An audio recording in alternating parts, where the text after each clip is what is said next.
ఇప్పుడు మన రాష్ట్ర ఎన్నికలతో పాటు దేశంలో 4 రాష్ట్రాలు ఎన్నికలైనాయండి. ఒరిస్సా రాష్ట్రంలో గత 20 సంవత్సరాలుగా ఒకే ఒక పార్టీ పరిపాలిస్తుంది. ఆ పార్టీ దిగిపోయి భారతీయ జనతా పార్టీ వచ్చింది. ఎక్కడా ఏ రాష్ట్రంలో ఏ గొడవ లేదు.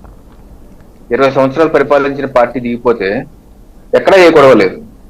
సిక్కింలో లేదు, అరుణాచల్ ప్రదేశ్ లేదు, ఆంధ్రప్రదేశ్ లో మాత్రమే పోలింగ్ అయిపోయిన తర్వాత దాడులు, కౌంటింగ్ అయిపోయినాక దాడులు. మరి ఆంధ్రప్రదేశ్ రాష్ట్రం ఏమో ప్రగతిశీల రాష్ట్రం, అత్యంత ధనవంతులు ఉండే రాష్ట్రం, దేశం మొత్తం కాంట్రాక్టులు చేసే రాష్ట్రం, ప్రపంచం మొత్తం విస్తరించినటువంటి జనాభా, తెలుగువారి జనాభా. మన పక్క తెలంగాణ రాష్ట్రం, సాటి తెలంగాణ తెలుగు రాష్ట్రం 6 నెలల క్రితం ఎలక్షన్ అయింది. ఒక్క గొడవ లేదు, కౌంటింగ్ తర్వాత లేదు, అలాగే ఓటింగ్ తర్వాత లేదు. ఏమైపోయింది? ఆంధ్రప్రదేశ్ రాష్ట్రం ఏం జరుగుతుంది? ఈరోజు మనం గత 5 ఏళ్లుగా, గత 4 ఏళ్లుగా నేను డిబేట్ లో ఉన్నాను. రాష్ట్రంలో జరిగినటువంటి విధ్వంసాన్ని మనం మొత్తగట్టంతో ఖండించాం. చంద్రబాబు నాయుడు గారి ఇంటి మీద ఒక ఎమ్మెల్యే దాడి చేస్తే, ఆ దాడికి దాడి చేసిన ఎమ్మెల్యేకి మంత్రి పదవి ఇస్తే మనందరం ఖండించాం దీన్ని. దాడి చేసిన ఎమ్మెల్యేకి మంత్రి పదవి ఇస్తారేంటి? ఇలా ఎంకరేజ్ చేస్తారేంటి అన్నాం. పార్టీ కార్యాలయం మీద దాడి చేస్తే ఓకే, పట్టాభి గారు దూషించడానికి కూడా తప్పట్టాం. ఇటువంటి దుర్భాషలో ముఖ్యమంత్రి అనకూడదు కదా అన్నాం. అట్ ది సేమ్ టైం కార్యాలయం మీద దాడి చేస్తే ఎక్కడ ఏ ఆంధ్రప్రదేశ్ చరిత్రలో ఎప్పుడు జరగని విధంగా ఒక పార్టీ ప్రధాన కార్యాలయం మీద దాడి చేయటం, ఆ దాడి చేసిన వ్యక్తులకి స్వల్ప సెక్షన్లు పెట్టడం, అడ్డుకున్న వ్యక్తులకి ఎస్సీ ఎస్టీ అట్రాసిటీస్ కేసులు పెట్టడం, అడ్డుకున్న వాళ్ళకి ఎస్సీ ఎస్టీ కేసులు అట్రాసిటీ పెట్టడం. దానికి ముఖ్యమంత్రి గారేమో నా ఫ్యాన్స్ బీపీఏకి చేశారని సమర్థించుకుంటూ చిరునవ్వు చెందించడం. అది మనం రిపీట్ తప్పట్టాం. అదే కృష్ణా జిల్లాలో చంద్రబాబు నాయుడు మీద రాళ్లు వేస్తే అదే డీజీపీ గౌతమ్ సవాంగ్ గారు ఈ భావ ప్రకటన స్వేచ్ఛలో భాగం అన్నారు ఆయన. దాన్ని తప్పట్టాం. ఈ రోజు జరుగుతుంది కూడా తప్పుపడుతున్నాం. ఆంధ్రప్రదేశ్ రాష్ట్రం ఒక ప్రగతిశీల రాష్ట్రం. ముందుకు వెళ్ళాలా వద్దా? ముందుకు అభివృద్ధి చెందాలా వద్దా? ఈరోజు ప్రధానమంత్రి నరేంద్ర మోడీ గారు పార్లమెంట్ హాల్లో ఎన్డీఏ పక్ష మీటింగ్ లో ఒక చక్కటి మాట చెప్పారు. ఒక ప్రభుత్వాన్ని నడిపించడానికి మెజారిటీ ఉంటే సరిపోతుంది, ఒక దేశాన్ని నడిపించాలంటే అందరి ప్రజల యొక్క భాగస్వామ్యంతోనే ముందుకు వెళ్ళాలి. సబ్కా సాత్ సబ్కా వికాస్. అదే ఆంధ్రప్రదేశ్ రాష్ట్రంలో కూడా వర్తిస్తుంది. ప్రభుత్వాన్ని నడిపించడానికి 164, 151 అక్కర్లేదు, 88 ఉన్నా సరిపోతుంది. కాకపోతే రాష్ట్రాన్ని, ప్రజల్ని నడిపించాలంటే 5.5 కోట్ల ప్రజలు మొత్తం తీసుకెళ్తేనే కానీ అభివృద్ధి సాధ్యం కాదు. నీకు నచ్చని వాళ్ళ మీద వాళ్ళు చేశారు కదా అని చెప్పి మనం చేసి, వాళ్ళు ఏది చేశారని మనం చేస్తే ఇంకా చట్టాలు ఎందుకు? ప్రజలు మార్పు కోరుకుంటూ ఎందుకు? నిన్న చంద్రబాబు నాయుడు గారు ఎక్సలెంట్ స్టేట్మెంట్ ఇచ్చారు. వారు ఏమన్నారు? ఇంత పెద్ద మెజారిటీ ఇచ్చారని చెప్పి ఆ యొక్క అహంకారాన్ని మీ తలకెక్కించుకోవద్దన్నారు. ఈ యొక్క విజయాన్ని ఒక సేవాభావంగా తీసుకుని పునరంకితం కావాలన్నారు.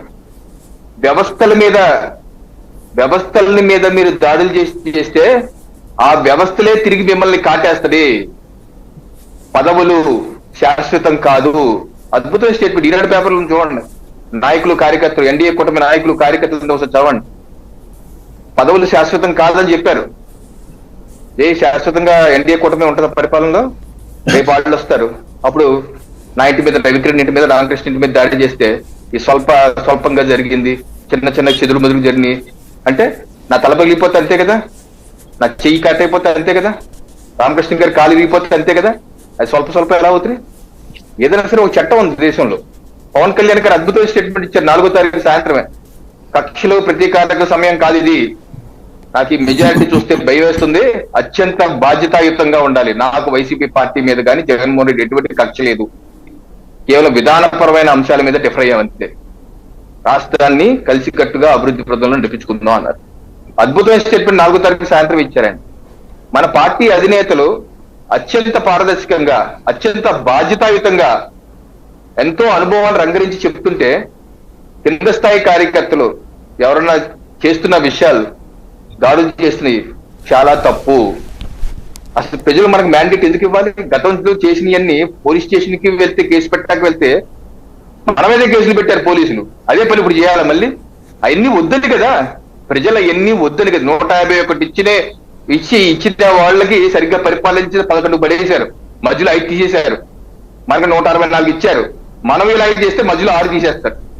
ప్రజలు గొప్పోళ్ళండి, ప్రజలు పిచ్చోళ్ళేం కాదు, అన్ని చూస్తుంటారు.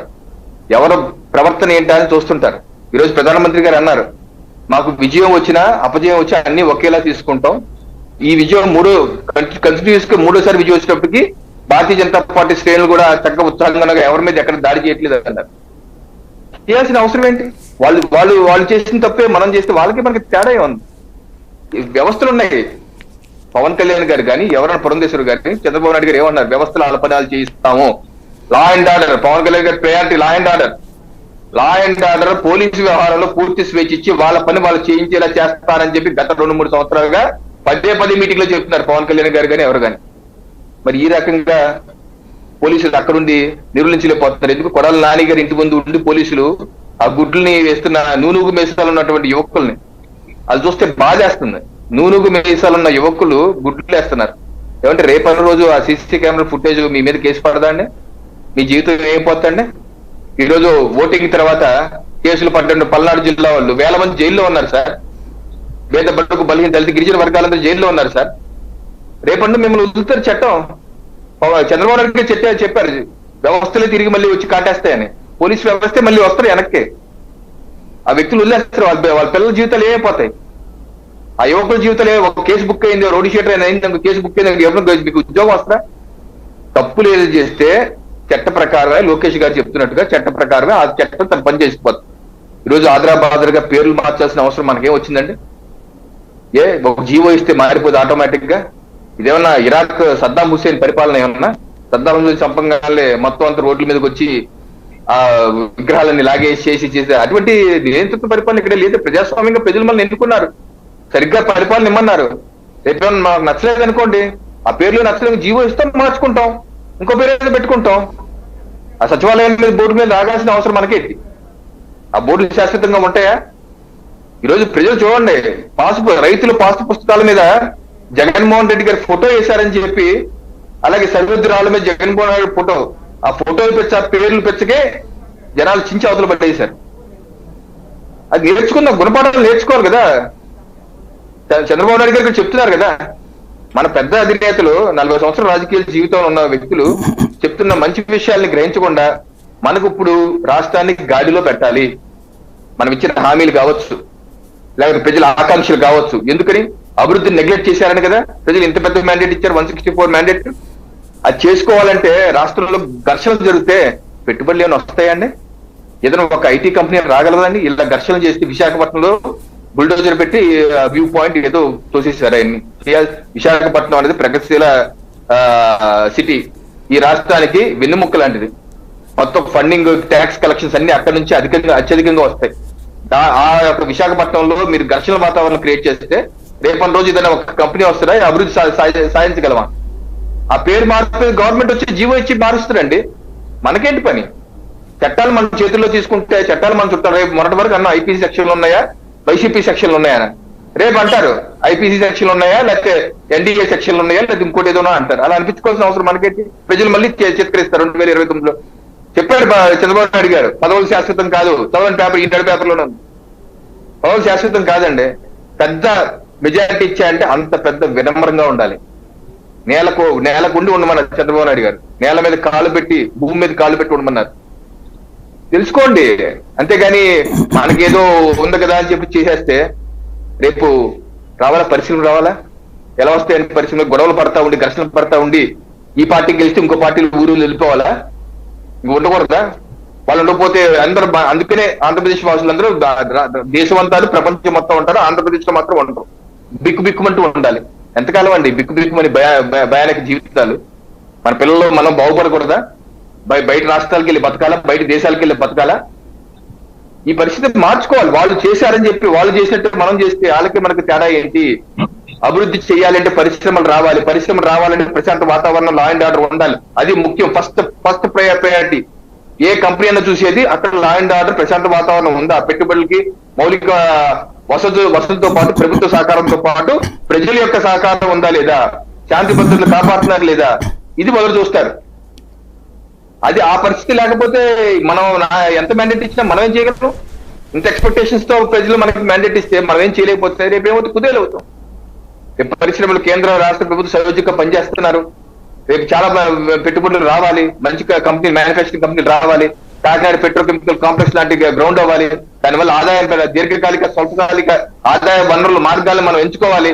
రాష్ట్ర ఆదాయం పెంచాలి, అలాగే అప్పులు తగ్గించుకోవాలి.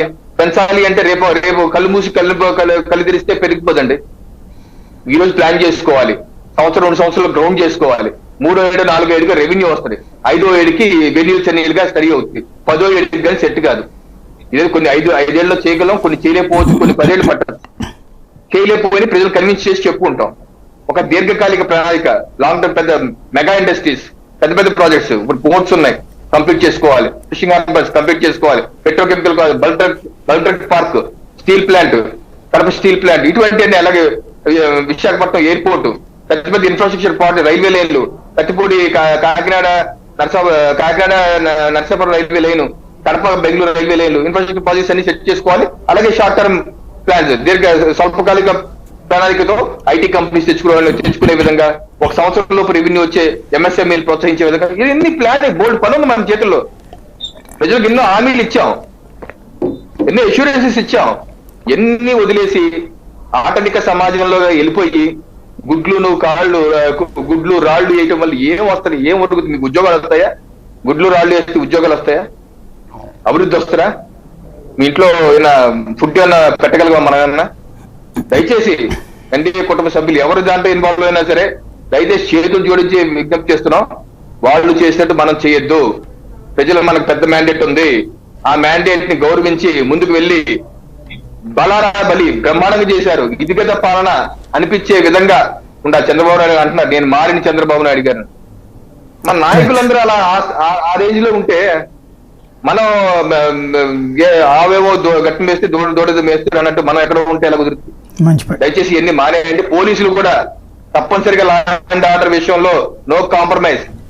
దగ్గరుండి ఆపలేకపోవడం వైఫల్యం. తప్పనిసరిగా డీజీపీ గారు దీన్ని రెక్టిఫై చేయవలసిందే. Tiger right.